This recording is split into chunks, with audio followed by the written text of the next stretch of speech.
beginning was the Word, and the Word was with God, and the Word was God. John 1:1.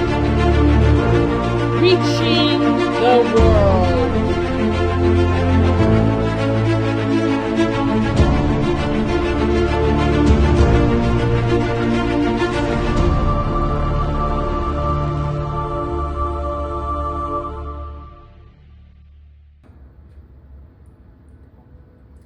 Welcome again to Reaching the World.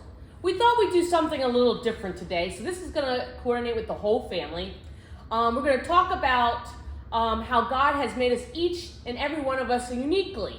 So let me start with reading the Word, because I always like to start with reading the Word. And I'm going to Psalms 139, verse 14. And this is from the Modern English Version, the Classic. It makes it different, people. I found that out. So just remember, it's the Modern English Version Classic, and it's Psalms 139, verse 14. And it says, I will praise you, for you made me with fear, and wondrous, marvelous are your works, and you know me completely. Meaning that we each are made differently, but in a good way. And so we decided that we were going to bake. We were all going to make a cake, and that was the whole intent. But then we thought that, well, they have never really baked a whole lot, so we thought it would be wrong to bake a cake, and knowing that we're really good at it. So we upped ourselves, and I decided I'm going to make a pumpkin roll. Timmy, what are you going to make? I'm going to make a ice cream Oreo fudge. It's called a cake, but I don't know why, because it has no cake in it, but it's called an ice cream Oreo fudge cake. They're up in the ante. They were all going to make a cake, and she thinks I don't know how to bake, but my grandma and my mother taught me how to bake. So I don't quite know what I'm gonna make, but I know it's gonna be good. So I gotta come with my full ammunition. And folks, you need to vote for me, because my dessert is gonna be the best. And I'm making peanut butter Oreo cake balls. So that sounds good. we're all making something differently. It was intended merely not to make them feel like we're making something great. It was just intended to make it. They're cheating. It was originally supposed to be a cake. It was just the intent to make it more difficult for us, so it would be leveled for you guys. Easier for you. But anyway, this is what we're gonna do. We're gonna show each one of us are making our different cakes or desserts, and we want to have your response at the end. Whose you think looks the best? Who's I don't know how it's going to taste. We're thinking about bringing in people that will taste it for us. We might just do that. And we want to hear comments from you on what you think about it and stuff. So that's where we are right now. We're going to do this today, and we're going to bring you along for the ride and the fun and the mess, because I assure you it's going to be a mess. So we'll continue with us along this progress here on our cake making. And I'll be continuing. All bribes are accepted to vote for me. Just saying. Alright, now it's my turn to lay the smack down on these people. I'm going to make a chocolate mousse cake.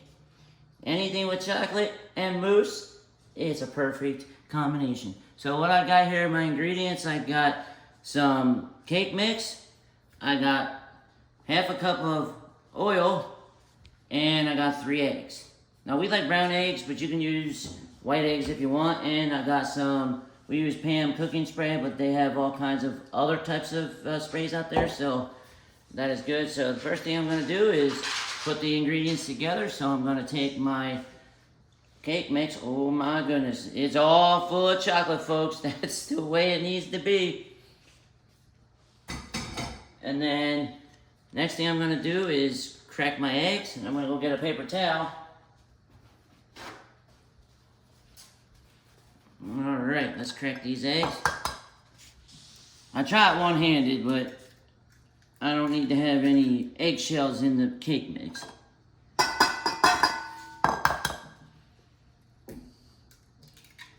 Oh, I'm just smelling the chocolate right now. Woo-wee!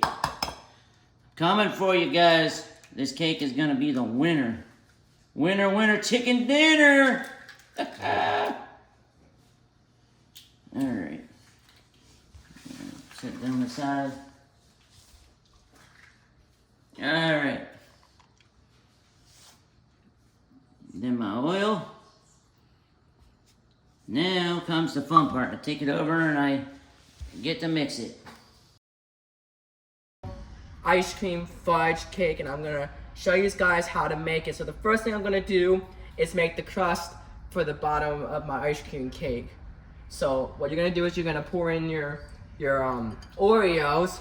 I forget how much it said, so I can't tell you how much it said, but if I figure it out, I'll put it up on the screen. So you dump it in, then you need 1/4 cup of butter, or I looked up on Google that's 4 ounces if you want to do it by weighing it. That's what I did because it was easier. 4 ounces of butter, which makes 1/4 cup of butter. And make sure you get all that butter out, so it's all out, because you want to make sure that it's all out. So then what you want to do is you want to mix it until it's all combined together.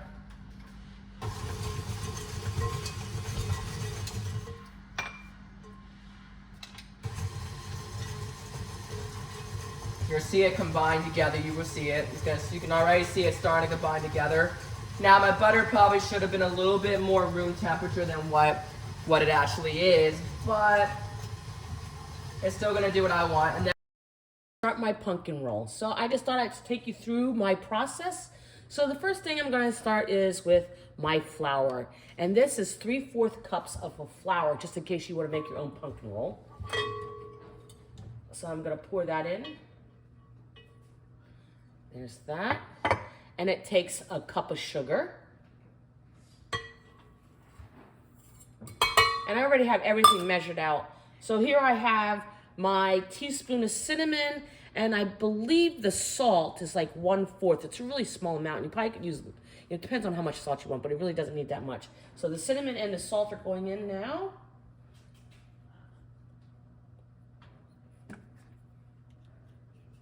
Get my little thing here. My cute little things I just recently bought. Aren't they cute? And it says, joy to the world. It is joy to this world. And this is cloves. So cloves are going in. And this is actually, I don't know if you can tell it, but it actually has two different things. One's a baking powder and one's a baking soda. And I have them together. And those are a teaspoon also.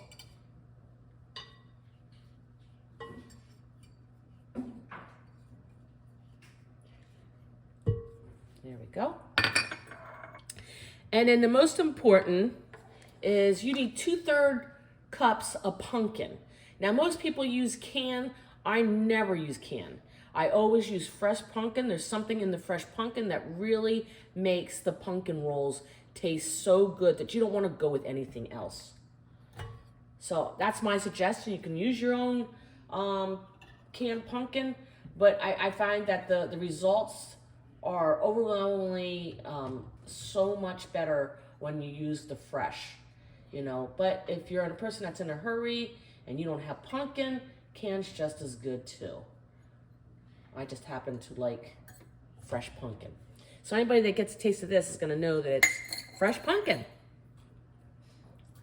So that's the 1/3. Now here's the 2/3 of it. And I always get all of it, that's so it has the proper amount, you know, because sometimes you leave some behind and then it doesn't have the right amount. So I don't know, I'm picky about making sure I get all of it, you know.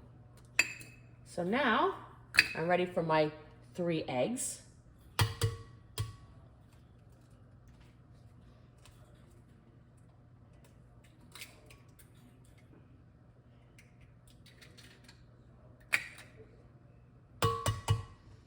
Put them in.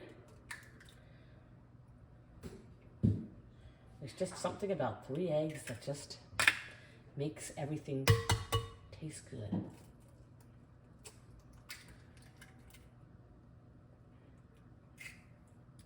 And now that we have everything in, that's why I keep my paper towel so close. So whenever I'm baking, I have it. So now I can mix it all together.